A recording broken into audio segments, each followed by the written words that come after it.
What happened over the last 24 hours was not just another exchange in an already expanding war. It was the moment this conflict stopped looking like a direct U.S. Iran confrontation and started looking like a regional chain reaction, with Iranian drones striking Azerbaijan, Gulf energy infrastructure coming under pressure, and Washington answering with a bombing wave over Tehran so large it appeared to turn night into day. That is why this story matters immediately. The biggest headline is not only that Iranian projectiles landed near Nakhchivan International Airport, injuring 2 people and forcing Azerbaijan to shut its southern airspace for 12 hours, but that the strike may have opened an entirely new front on Iran's northern edge. Once that happens, the war stops being about one battlefield and starts becoming a question of how many borders can still hold before the map begins to move. And that was only the opening layer. While Azerbaijan was absorbing the shock, Iran was also keeping pressure on Gulf energy flows, with oil surging sharply as shipping and infrastructure fears spread across the region. That is what makes this moment so dangerous, because the conflict is no longer widening in just one direction. It is now pushing into airspace, energy routes, allied territory, and regional politics all at once. The warning from Baku gives the whole picture its real weight. President Ilham Aliyev made clear that Azerbaijan will not leave such actions unanswered. That is the real danger now. The war may still be centered on Iran, but the pressure wave is moving outward fast enough to pull new states into the fight. The real point of this story is not simply that Iran has opened another front by striking Azerbaijan. It is that Tehran now appears to be doing 2 things at the same time: widening the battlefield toward its northern border while still trying to keep pressure on Gulf energy infrastructure. And that combination is what turns this from a violent exchange into a regional squeeze. Once missiles are falling near an airport in Nakhchivan while refineries and shipping routes remain under threat, the war stops looking compartmentalized and starts looking connected. That is what makes the Azerbaijani angle so serious. A strike like this is not only about damage on the ground, because it forces Baku to think about airspace, retaliation, force posture, and whether this is the beginning of a larger confrontation on Iran's northern edge. When southern airspace is closed for 12 hours and military movement starts building near the border, the issue is no longer whether tensions are rising, but how close they are to turning into action. And the economic side is climbing almost in parallel. While Iran is creating new military pressure to the north, it is also helping drive a broader shock through Gulf energy routes, where attacks on oil infrastructure and fear around shipping have already pushed crude sharply higher. That is why this cannot be reduced to a drone strike in Azerbaijan or another refinery hit. Because in reality, both tracks are feeding the same crisis, one military and one economic. At the same time, one warning captures the logic of this moment almost perfectly. Ilham Aliyev made clear that Azerbaijan will not leave such actions unanswered. That line matters because it shows this is no longer only about Iran absorbing punishment. It is also about Iran risking a new enemy at the exact moment the rest of the region is already under pressure. So this is the framework we need to keep in mind going forward.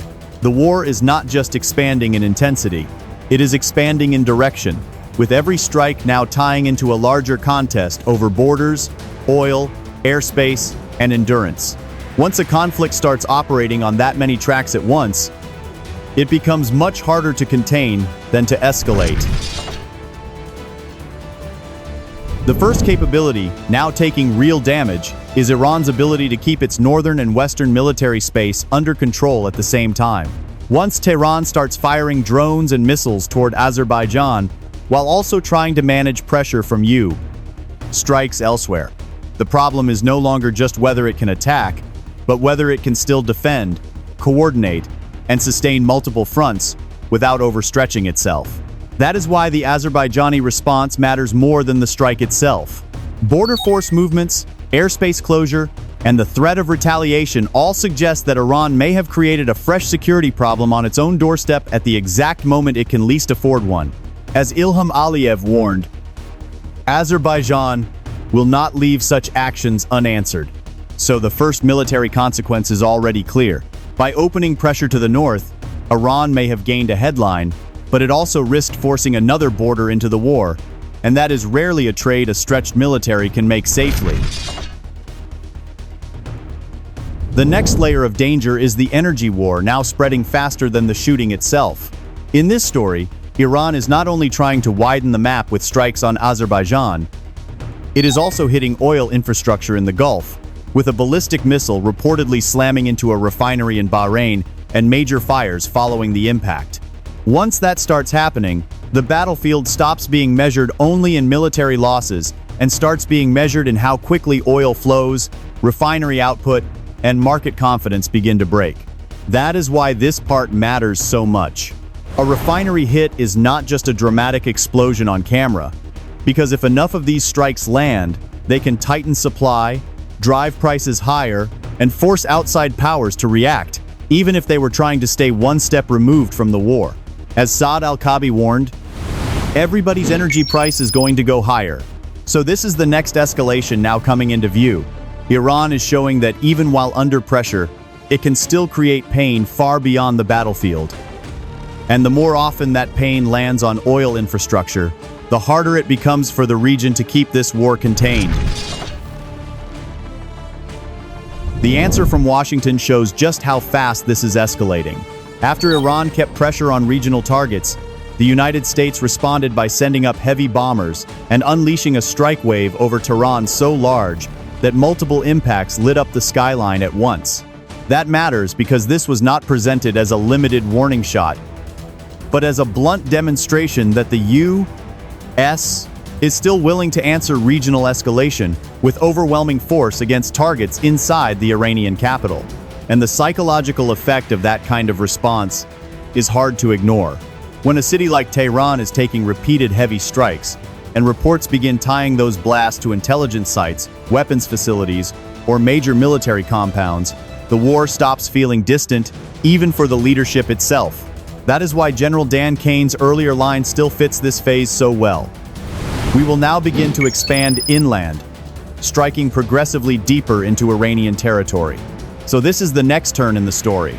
Iran may be trying to widen the battlefield outward, but Washington is answering by proving it can still push the war inward, and that is a dangerous exchange because each side is now trying to raise the cost in a different direction at the same time.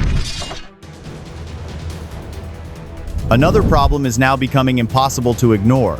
Even while Iran is losing ships, sites, and positions, it is still forcing the U.S. and its partners into an ugly cost trap. Cheap drones costing around $30,000 are still drawing responses from systems that can cost hundreds of thousands or even millions, which means the battlefield is no longer only about who has more firepower. It is also about who can afford to keep shooting. That is why the move for low-cost defenses matters so much in this story. Washington is now scrambling to bring in cheaper interceptor solutions, and Ukraine's experience against Shahed drones has suddenly become valuable far beyond Europe.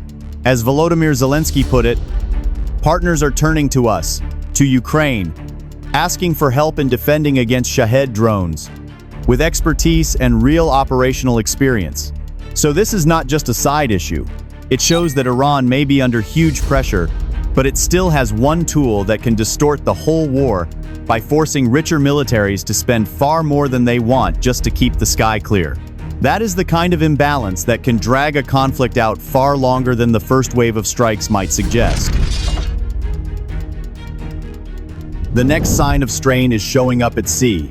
After the submarine sinking off Sri Lanka and the wider collapse of confidence across Iran's naval movement, another Iranian vessel chose to remain under protection in a neutral port rather than risk trying to sail home through waters where U.S. submarines are clearly being feared. That matters because once ships start hiding instead of maneuvering, the Navy is no longer shaping the battlefield. It is simply trying to survive it. And the psychological damage may be bigger than the hardware loss itself.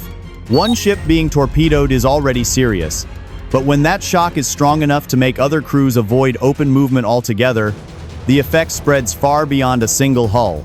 That is why this moment says so much about the state of Iran's fleet. As the transcript puts it, the Iranian Navy is now in shambles. So this is another layer of the war now coming into view.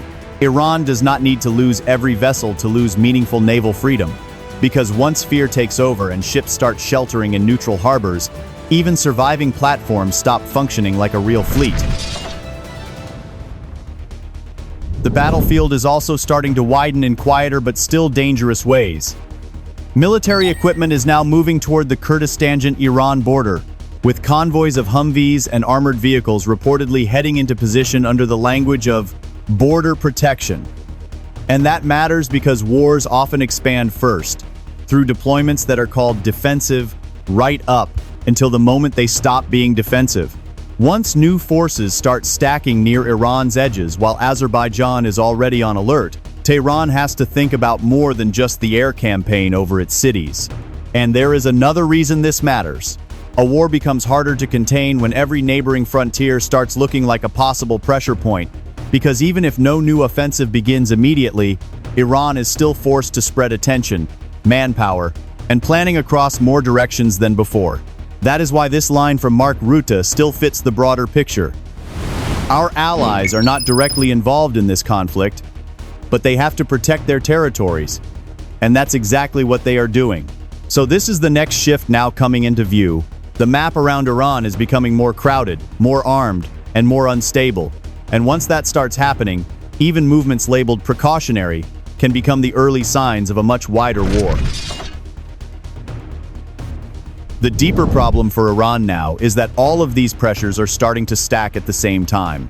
It is dealing with strikes over Tehran, pressure on Gulf energy routes, fear inside what remains of its navy, rising tension with Azerbaijan, and new military movement near its borders, which means the issue is no longer whether Tehran can answer one threat. The issue is whether it can keep answering all of them at once, without something important starting to crack. That is what makes this phase so dangerous. A state can sometimes survive heavy losses in one direction, but when military pressure, economic shock, regional escalation, and internal anxiety begin feeding each other together, every response becomes more expensive, and every mistake becomes harder to absorb. That is why the phrase, "the only language for talking with the United States is the language of defense," now feels less like confidence and more like a sign that Tehran believes it has no easy exits left. So this is where the war now stands. Iran is still dangerous, still capable of hitting back, and still trying to widen the map, but it is also being pushed into a conflict where the cost of every additional day appears to be rising faster than the space it has left to maneuver.